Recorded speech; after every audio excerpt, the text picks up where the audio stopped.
So this week's update on the farm with Wardy's Weekly Waffle is a little bit quieter than normal because of the weather. I think we've had rain virtually every day since Tuesday night, so we're having to keep off the land since then. But we're going to start with another look at the ploughing match. We've got the second half of that, which you haven't seen yet because it was quite a big day, so I'll put the second half of that on this week.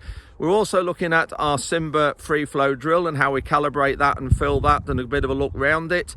And also looking at sugar beet lifting. We did get started with that this week, so I've quite an in-depth look at the machine and the crop size and how we grow that. Also looking at spring beans and how we cool them in the shed and look after them once we've harvested them. And we've also got a look at our farm office update and the conversion from the stables to the office. And then this cover crop here behind me, we'll have a bit of a look at that as well because this is growing quite nicely. So hope you enjoy this week's update. Getting some serious land turned over now, 4 in a line.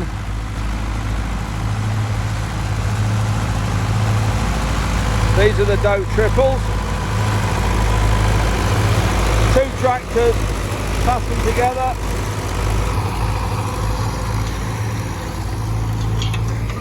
One there.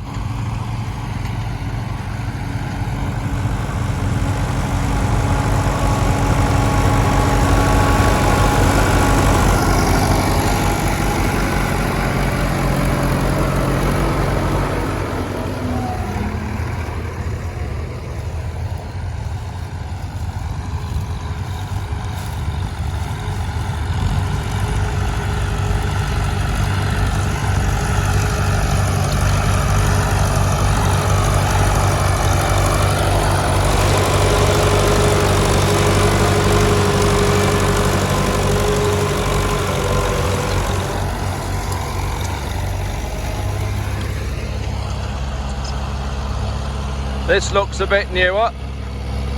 It's like the old counties.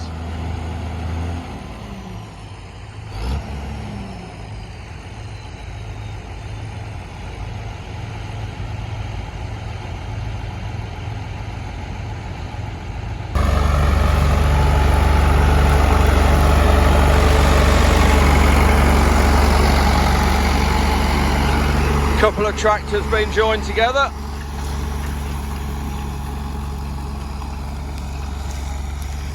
Doing a cracking job on this lovely soil. So we're at another interesting tractor. It says Fortune Major on the front, but it's far from it. What have we got here then?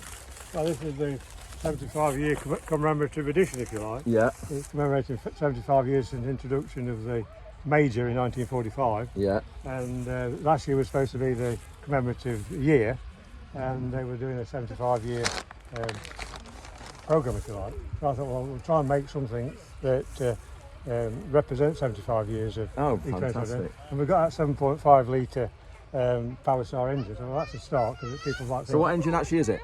It's a New Holland 7675 industrial engine. Yeah. It's actually out of an irrigation pump, it's never been in a tractor. Right. It's not actually a tractor engine. Yeah. It's 7.5 litre engine, similar to what they put in some of the TM series, I think. Yeah. So we got that engine for a start. And then we just worked back. Basically, we've got E27N 3-speed gearbox. Yeah. And as you probably know, E27Ns have got 12 speeds available, but you can only select 4 of them or 3 of them outside the showroom. You got to select what ratios you wanted when you bought a tractor. About 130. So here we've got front engine is what? It's a 6610, I think. Oh, 6610. So what's that? About 70 horsepower? It was. Yeah. But obviously we rebuilt it. We put 7,000 pistons in it. Yeah. And upgraded it, put bigger elements in the injection pump. So you just take the front axle off up there. I say but that's yeah. That front axle was on that tractor over there. Oh right, yeah, yeah. It rakes it up, right? Yeah. So yeah, we turboed that engine. We think that's about 96 now. Oh, it's 96 now, is it? Well, Yeah. we don't know. But No, we yeah. guess it. And then you fasten it. Do you use a turntable? Yeah. Well, we made a turntable. Yeah. Working on a triple D type idea. Right, the 130s had a ball bearing turntable, which was a pretty cool thing. ball bearings and slow don't go very well together. No. So we put a fifth wheel coupling type Yeah. turntable on it, and then we had that 666T industrial, which is basically a TW35 engine. So we just bolted that in there. So that's the TW35. Yeah, I used to have one of those a few years ago. Yeah. Well, Cracking tractor. That's never been in a tractor, it's quite an irrigation pump. Right. Workable plough, and this was made somewhere between 1900 and 1910. One of the first combines.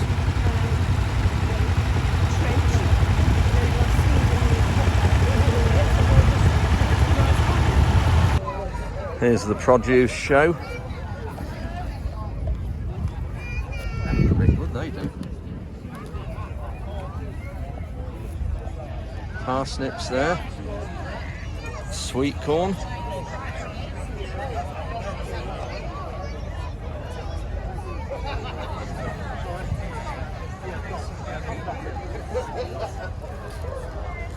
Single sugar beet, wow. Looking at my foot alongside it.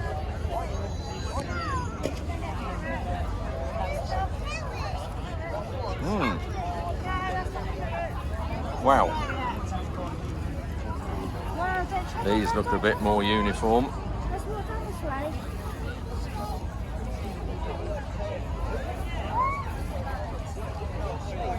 Brilliant.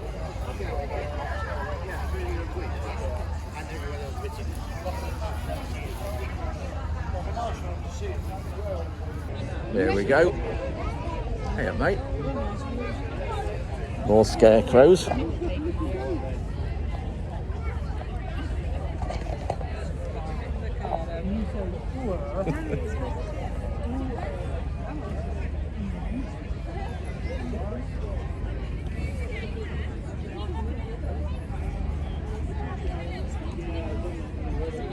This is terrifying. Brilliant.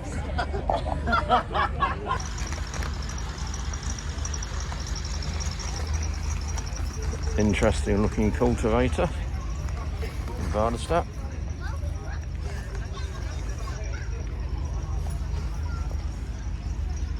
If you want a mower,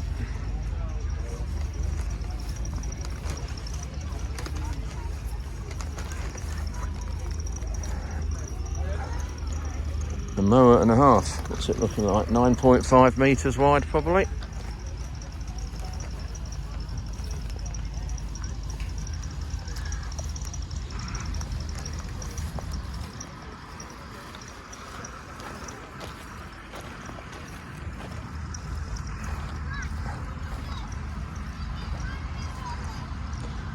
Manitou.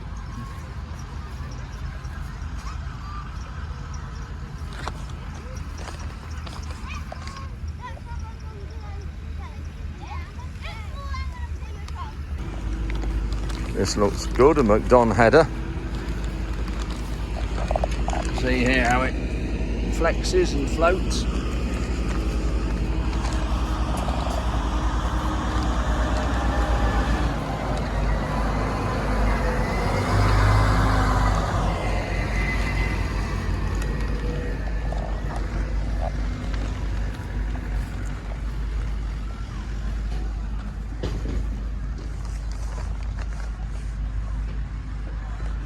So it's a 9.90 twin rotor combine.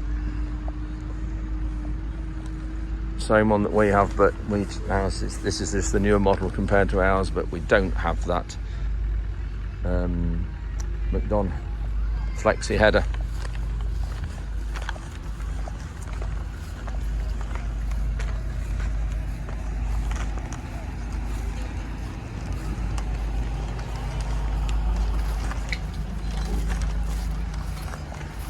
Wow. Huge amount of hydraulics, couplings, PTO.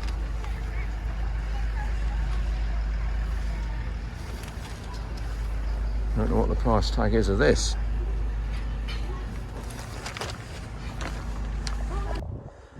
We're just looking now at the cover crop on our light soils, and if you remember from a few weeks ago, we had a bit of an update when we were actually putting the crop in the ground, and this is how we did that.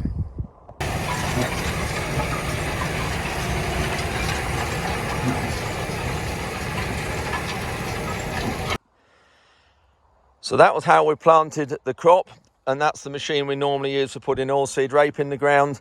But you can see here how well it's established now, and it was put in probably 3 weeks ago, I think. But these rows are 45 centimetres apart, and we've got quite a good selection of plants. We've got some vetch and phacelia, we've got some clover as well, we've got some radish and mustard and oats. We've got a real broad selection. We've chucked a few things in here we've got left over, and but we've got some also. This is volunteer wheat growing here, and that's from the combine. The combine always throws the very light grains out the back. They're known as screenings, and so they always seem to grow everywhere. So that's what some of these are. But we've got a bit of damage here at the establishment. You can see the holes in the leaves here from insect attack, but it's just starting to grow away from that now. And here are some of the beans that we broadcast on that the company Agri, we do a lot of work with. They imported them in from America, so we're trying these as a cover crop as well to see how they perform. But yeah, it's I'm pleased with this, how it's established, but it does just show how much easier establishing cover crops is on this light sandy soil compared to our heavy clay soils. We've got a field on the main farm that was established at the same time, and it's just nowhere near as forward looking as well as what this is, but we'll have a look at that next week.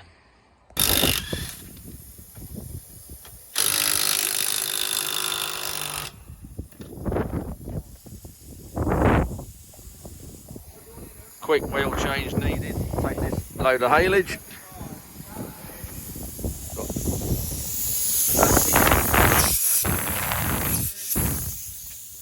Yes, you will at the back.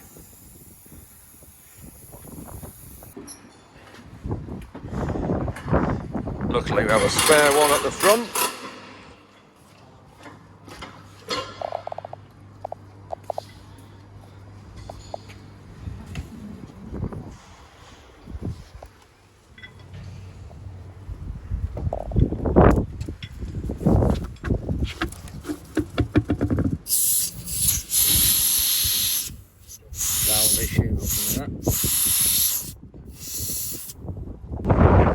Just pulled the trailer and my disco on the weighbridge to check the weight for this haylage. Got the wheels all changed, the middle tyre changed and sorted, so just going to make sure we're not overloaded. Ready for this trip to Ollerton, which is probably nearer Mansfield than Newark in Nottinghamshire. It's Tuesday morning. I'm just having a run around 1 or 2 fields, and sugar beet here. Noticed a good lot of young pheasants.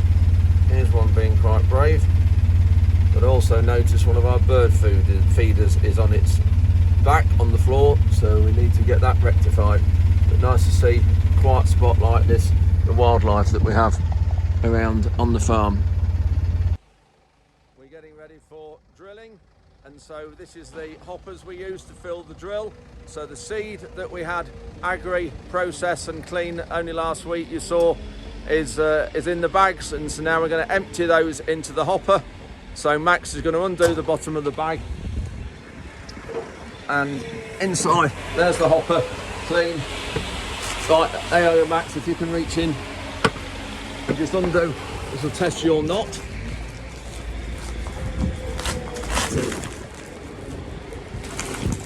That's it, and it should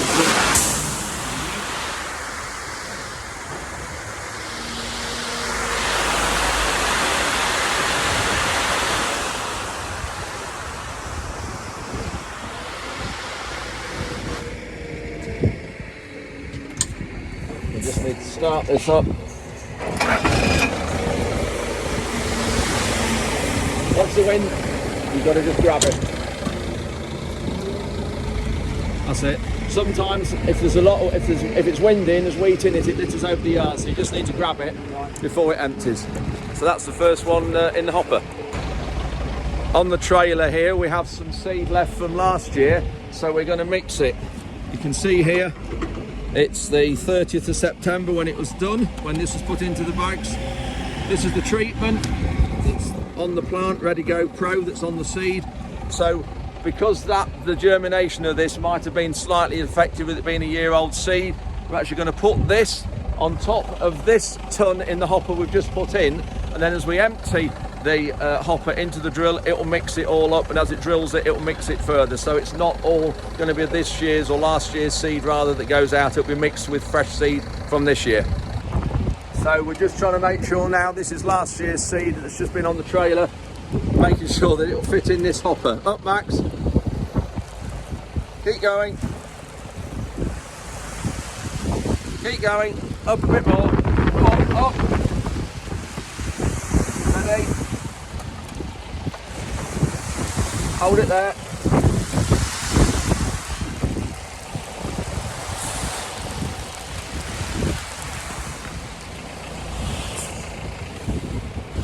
That's it. Just go in. And then what we do now, we'll weigh that so we know exactly how much is in this hopper. We know we had a ton in the bag from this year's stuff, but we just need to make sure the weight on that bag was correct. Then what we do with the bags when we've emptied them, we made this little frame last year and welded it onto the side of the shed. And you can just see Max there lifting the bag up with a little device we made, like a shepherd's crook. Let's have a look at that hook, Max. Thank you, that's it. And then we lift the bags up to the top there, because there's nothing worse, empty seed bags on the floor like they are here, the mice get in them and then it causes a real problem. So we keep the bags up there out the way, and it stops the mice going in the bags. We're now just going to weigh this hopper so we know exactly what's going in the drill.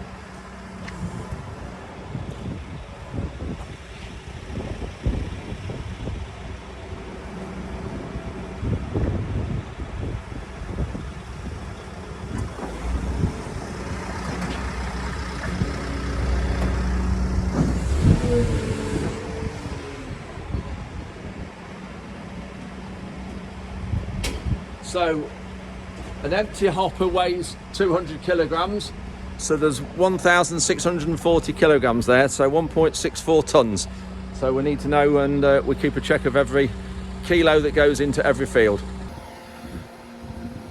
This is how we fill the drill now with these hoppers. It's a lot safer and a lot better than having bags lifted above the drill. So we're just going to put half a ton in this time, just to calibrate the drill, and we don't go down the road with much weight in, because it won't do the drill any good.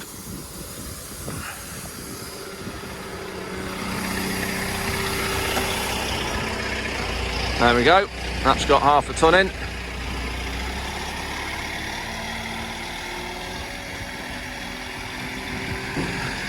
And then we now need to calibrate the drill, which is under these flaps under there, so we know we're getting the right seed rate on.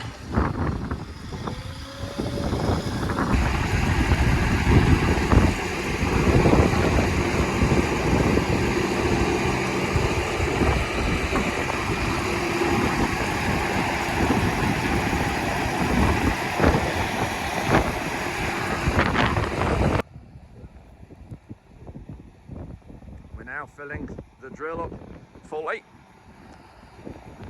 We don't cart it with much seed in the hopper for fear of it damaging the bearings and things, so we're filling it up in the field, and this is much better than using bags. So it's Tuesday afternoon, and the local sugar beet contractor a lot of us use here in Lincolnshire has turned up to start harvesting our sugar beet. We've got 140 acres in the ground, and it goes to a factory at Newark, which is only about 10 or 11 miles away. And the problem we've got this year is that the ground is very, very hard and dry, but it's surprising it is lifting it. And we'll have a look at the machine working now and just see how it actually works. So the first part is the topper that actually tops the beet and scalps it. see the knives working there.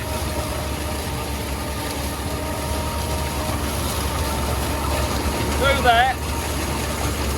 That's taking the crown off the beet, such as this like I'm carrying here. Then we have some vibrating shares that actually lift the beet, shake the beet out the ground. You can see it shaking there.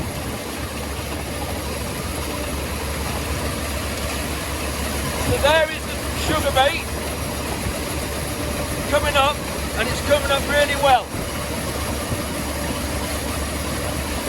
We're going quite slow, so it doesn't snap any off, but it is still leaving some of the roots in the ground. You can just actually see some of the sugar beets, the ends aren't tapered, such as this one I'm carrying there. It snaps some of them off.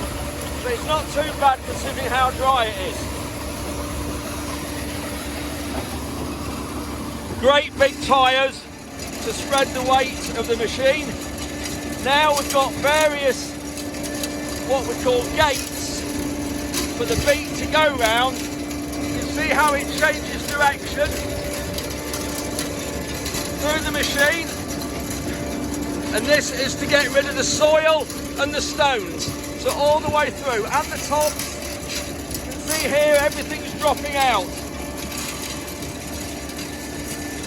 And the machine bends in the middle, it's pivot steer there, and when it's actually harvesting, in a minute I'll show you, it crab steers down the field so that when it's wet, it avoids compaction.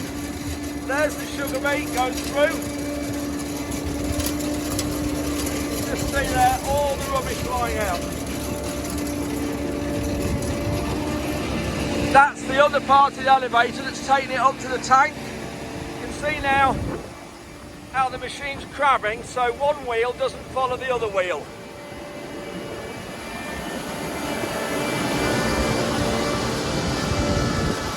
And here we are, it's the sugar beet going up into the tank.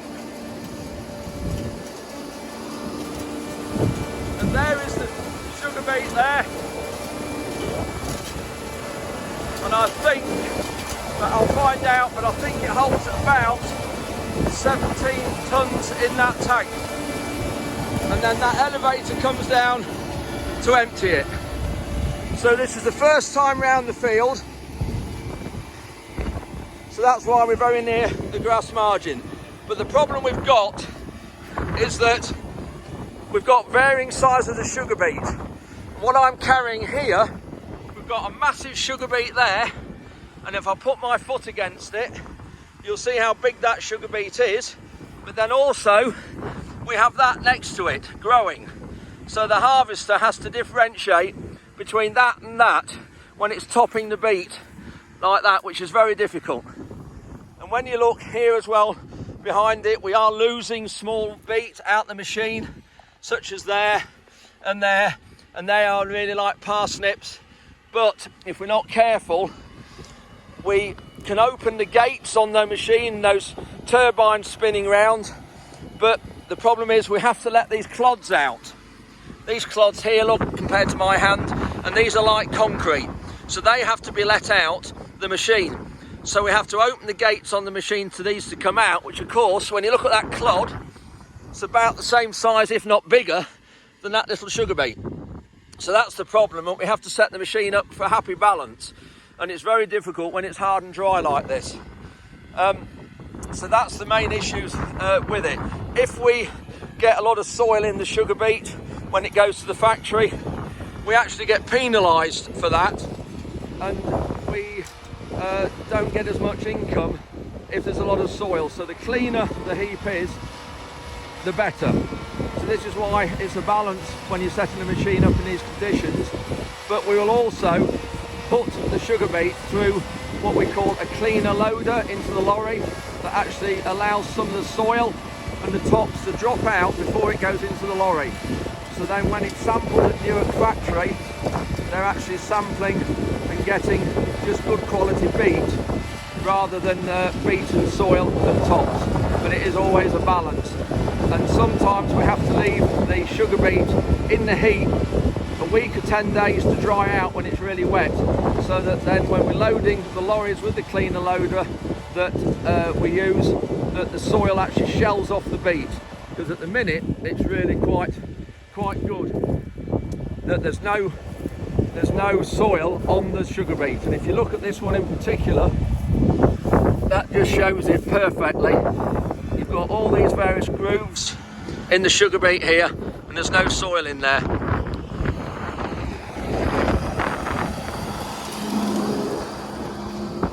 So this is the trailer now following the harvest around the first time round the field to empty it. Where are we? There we are. So we'll see in a minute empty into the trailer. The tank's about full in the beet machine, so now I'm going to fill the trailer, and it empties it really quickly.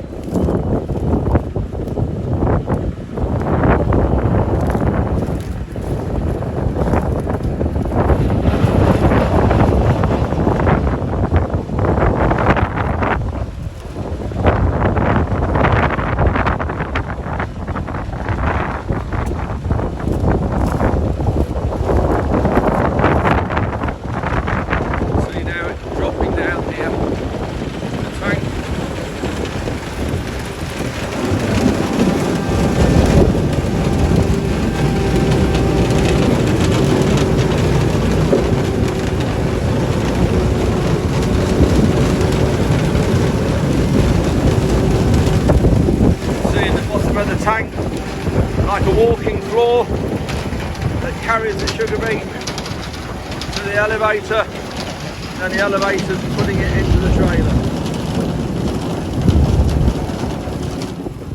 There we are, up full load, and the elevator goes back up vertical to seal the tank. That's it now, ready to do a bit more. So that will now be tipped on the concrete.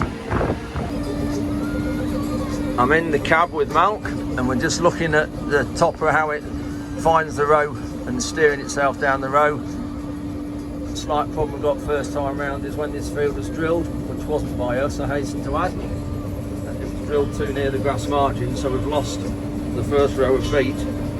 That's why it doesn't look like we're taking a full breed. But we're on 18-inch rows, or row widths this year, whereas normally we're on 20s. Again, that was a slight cock up, but we'll see how it goes. Got the computer there showing all the row depths, and then we can see the beet going in the back. The auger going around at the top, the corkscrew, that's to level the beet out when the tank gets full, and it will bring the beet towards the cab here to the front so you can get more in the tank.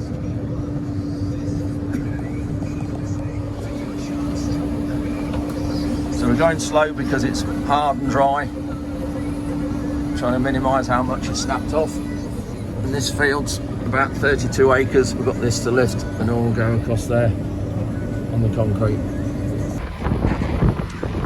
So this is the first load of this season, tipping on the concrete.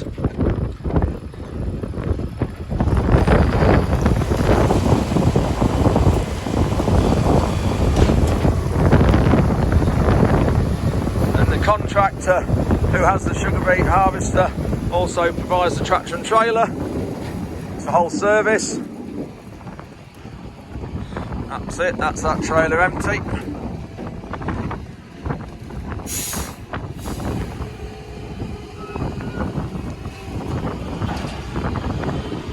Hydraulic back door. So he's now heading back to the field to get another load. So quite an investment here with this concrete. You can just see where this was extended 2 years ago. Put some concrete panels up, new walls around the outside, but it really makes the job to the crop. So when we get the crop, I'll just turn around for the wind. When we get all the crop on this concrete, it means then if it turns wet, we can get the crop to the factory without too much problem. I wanted to point out while I was here that we have footpaths across the farm, and that is one footpath. It's a public footpath that we have to allow the public to use, which is fine, that's great. I love showing people what we do and how we do things for nature and the environment. And of course, on the edge of this sugar beet crop there, we have got an 8-metre wildflower margin. And you can see the flowers now have all gone and died, but lovely habitat here in the winter. You can get right down underneath here, the birds can. You can see straight away now how much less wind there is. So it's great. All these areas, every field has got these margins around the outside.